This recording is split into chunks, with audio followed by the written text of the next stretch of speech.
Hello all, thank you very much for tuning in. If you like old vintage trains, please subscribe. Today we're going to talk a little bit about the GM switcher, which was made by a variety of folks. You might most commonly know the Lionel one, which was introduced at the end of 1949.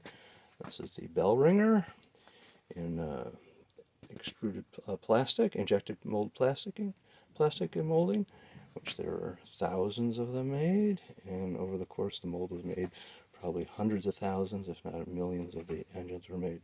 But before we jump to that, let's go back to where it all began.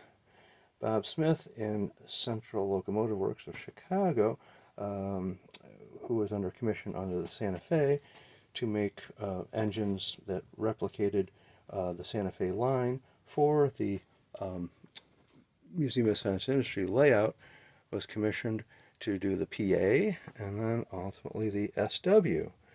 So here we have the match molds for the sandcast bronze SW. So this is not the GMC, this is not the Lionel, this is all cast bronze.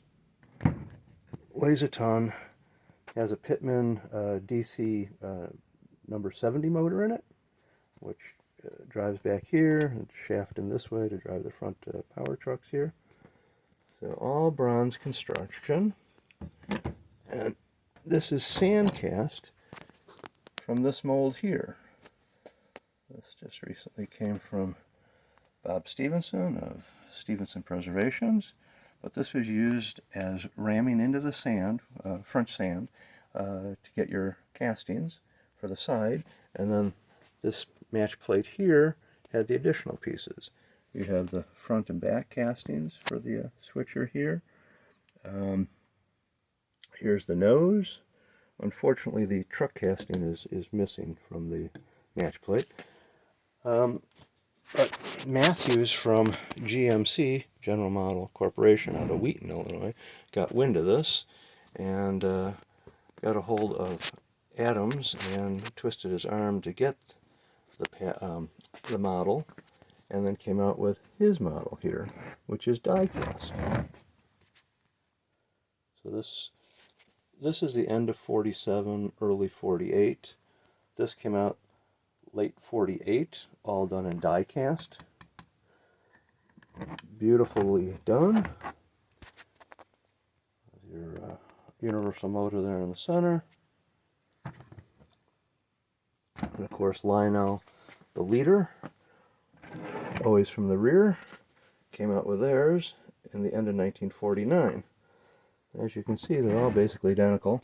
Lionel had to expand the cab quite a bit to get their motor inside, so that's not very prototypical.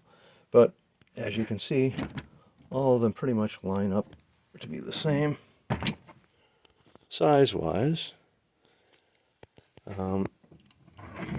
Lionel took a couple other liberties with these are scale trucks here. Lionel, of course, expanded that to do the larger wheels for tinplate use. And that was their bell ringer from 49. So that's the lineup of the SWs. Of course, they were probably, for sand castings, you're really going to make maybe 50 of these. With die cast, this is a fairly common piece that was very popular in O-scale. There's probably 1,000 or 2 of those out there, and several 100,000 of the injection molded by Lionel in plastic. So thank you very much. Appreciate you tuning in. If you like what you see, please subscribe. Thank you.